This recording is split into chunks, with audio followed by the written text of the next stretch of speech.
Hello everyone, welcome back to my channel, and today I want to speak about 5 stocks that I think are in a good value right now.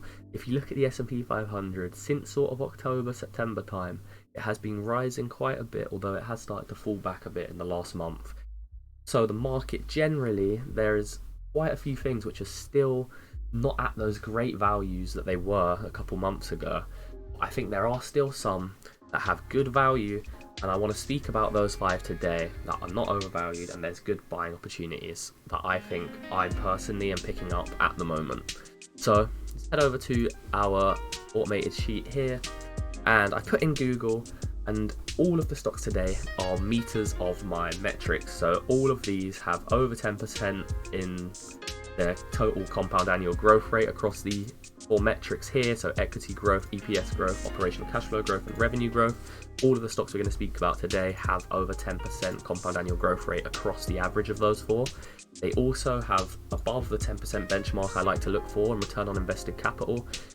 And they finally, all of them aren't in the imminent financial trouble where their long-term debt is getting out of hand and they can't pay it off with their free cash flow within 3 years. The things I like to check here, as I say, I like to check all these growth rates because I think it shows that they have that ability to grow their company and they have competitive advantages in their field. I think this shows that they have a strong moat, and I want to see that the management's investing funds well and efficiently, and that's what the return on invested capital shows us. And for Google, this is sitting at 21%, although this doesn't update automatically on this sheet, but the others do update automatically, and you can see that they are able to pay off their long-term debt with their free cash flow absolutely easily, as their free cash flow is well above their long-term debt. So Google looking very good in terms of the metrics. Let's head over to the valuation. Here I'm going to run through things very quickly because I don't have a lot of time to. If I go into detail on every stock, then this video will be very long. But the yellow fields here are the ones which are going to impact the fair values.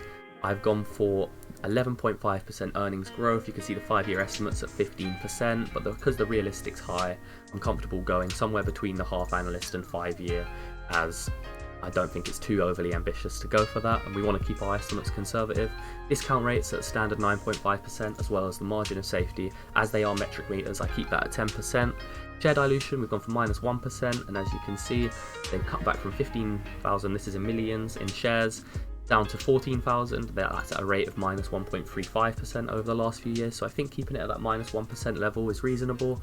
Revenue growth, we've gone for 10.75%, going from 299 million, as you can see here, and if we load up Google, you can see that the expectations are, if we go to financials, look at the earnings, this is going from that 299 billion mark, in 2023 up to 407 billion in 2026, and so we've put something in line with that. We're going to 406 billion in 2026 here, and we've used a price over sales ratio of 4.5. Cash flow growth rate, keeping it slightly above the earnings growth rate, we put it at 13%, and these values are just the current EPS estimates for 2023, the current revenue estimate for 2023, and what the current operating cash flow is. And you can see that with the multiples of 18 for the PE, 4.5 for the price over sales, and 12.5 for the price over operating cash flow, you can see that over the last 6 years, the PE has never been lower than 18, so I think that's a reasonable estimate, and it's about in line with the sector median, and I think people will be happy to pay a premium for Google stock. Price over sales, 4.5 is basically as low as it's been. You can see 4.44, 2022 is as low as it's been. Everything else has been sitting probably more averaging around that 6 mark, so I'm happy to go 4.5 for that. And price over operating cash flow, we've gone for 12.5, again lower than it's ever been across the 6 previous years. It might fall a bit as growth rates slow down, so that's why we've gone for a conservative 12.5. And you can see that with those estimates, this puts Google at a fair value of $94, and that will mean that in 2028, the prediction estimate value based on these numbers will be $164.05, and that would be a 13% compound annual growth rate from the current market price at $89. That's why I think Google is a nice stock to get into now. If you are someone who prefers dividends, the next stock I'm going to be looking at is TSM, or Taiwan Semiconductor Manufacturing.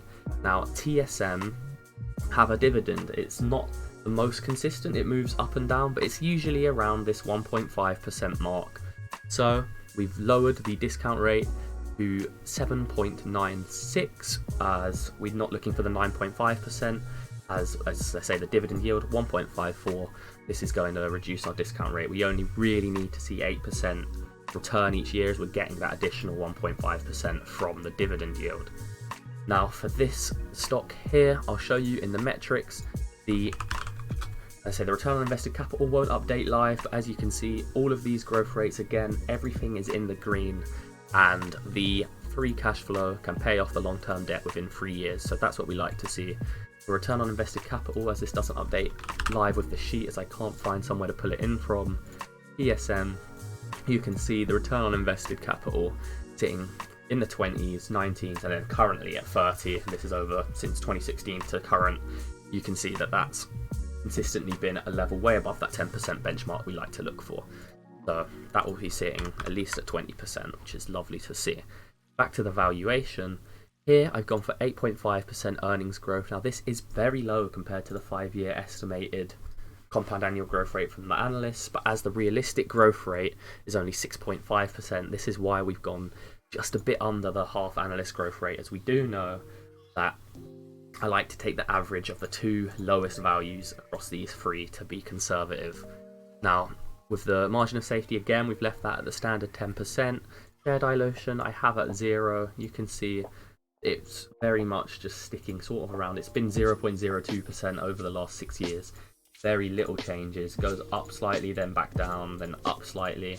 And I don't imagine it will change too much. I don't know if there's any plans in place for more buybacks. So right now, leaving that at 0%. Revenue growth, gone for 12%. Again, looking at the earnings here, annual, it's taken us from 76 billion in 2023 to 103 billion.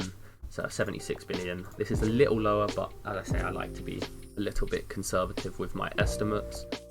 And with the cash flow, it's currently 50,000 in millions, which is, so we put a 9% growth rate on that. And you can see across the three values here, the earnings is just under. We'd like to see it come to 87, but the price of a cash flow value brings a much higher one at $100 as the fair value.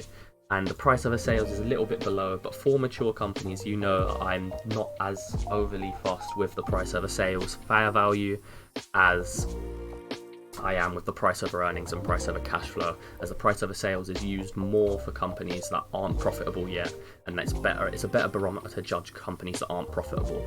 Once a company becomes profitable, PE and the price of a cash flow make a bit more sense to me, as the price of a sales can change a lot.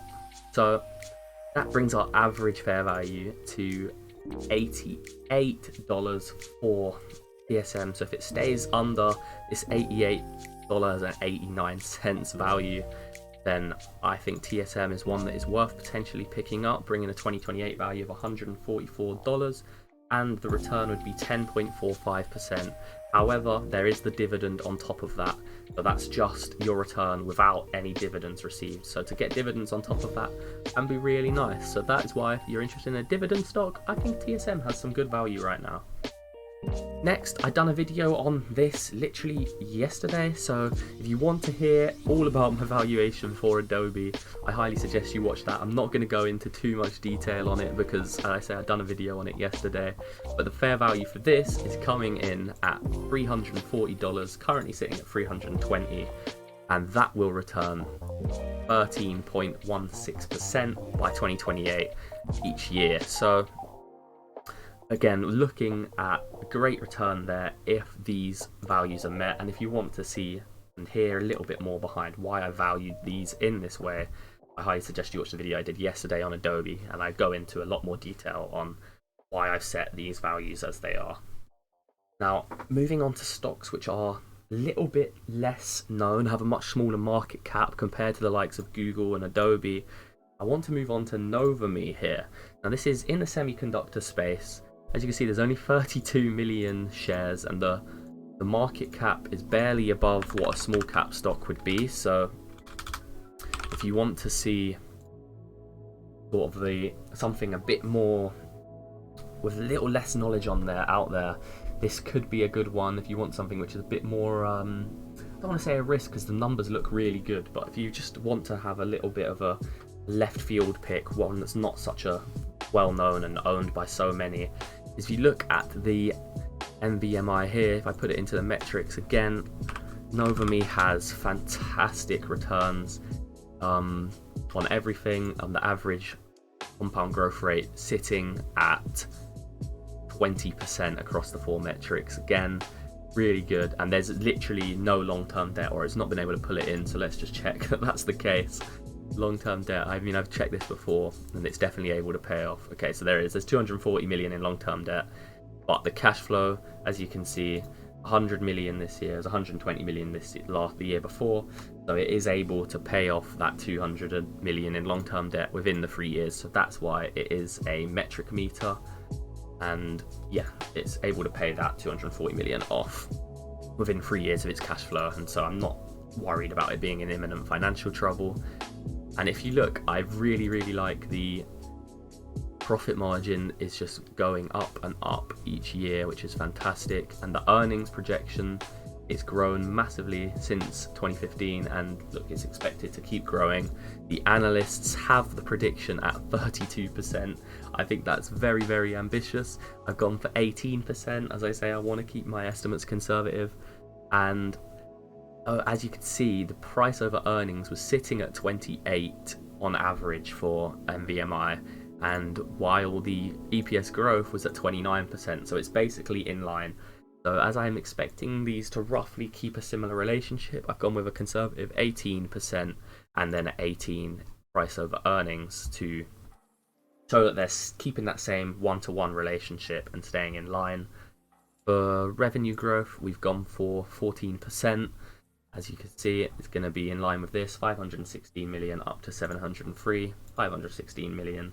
Not quite the 700 million that is suggested here, but as I say, we don't want to go completely with the analyst estimates, keep it a little bit conservative. And if you want me to go into detail on any more of these numbers or do a more in-depth analysis, then let me know. As I say, I want to run through these 5 fairly quickly. But NovaMe, great value, coming in at $89 as the fair value, currently sitting at 87, and that will bring a 12.2% return to the 2028 value. Last but not least, I want to speak about AMN. Similarly to NVMI, this is not the biggest cap of stocks, it's barely above that small cap stage, whereas we go to the market cap sitting at 4 billion. Small caps tend to be anything up to 2 billion, and mid caps between that 2 and 4 and 10 billion mark. So sitting as a mid cap stock but on the lower end, AMN, you can see, has had a big drop off since October time. I now think that this could be a good buying opportunity, using only a 10% growth rate when 19% is the estimate, and a 14 PE when it's averaged 19 over the previous 6 years. That would bring a price over earnings fair value of $108. And similarly with the cash flow, using 12, which is below what the average has been since 2017, and a 12% growth rate, which again is lower than what analysts are expecting, brings $126 as the fair value. And then the price over sales, we have 92 as the fair value here, a 6.5% revenue growth rate, and 1.2 for the price over sales. Now, if you look at AMN, I want to bring up Seeking Alpha here because it has really impressive numbers compared to its sector in terms of the valuation. You can see only at a 7 PE and a 10 PE on the forward, when the sector median sitting at 18-19. However, the 5-year average is way up at those levels, so it's not unexpected for them to reach those levels. And additionally, price over sales is ridiculously low, sitting at 0.7 and 0.9. It's so below the sector median, and I think there could be some really good value here to get in. And for each of these, you can see the analyst estimates typically are in line with mine. They think that there's some good value here. Analyst rating strong buy there for AMN. And I say I can go into all of these in a bit more detail, maybe on another video if you're interested. But for AMN, This would bring a 15.65% return if it reaches that estimated 2028 value based on the numbers you're seeing here. And as I say, this is just math, and these are all estimates. Make sure you do your own research before going in and buying any of these stocks. But based on these estimates and the math here, the fair value for AMN sits around that $108 mark, which would be up here. It has been at those levels before, but it's just at a little bit of a discount right now. It's fallen a lot, and especially around, if it ever hits this support level here, 83, I would be very, very, very interested. But I'm already interested now and have been picking some up.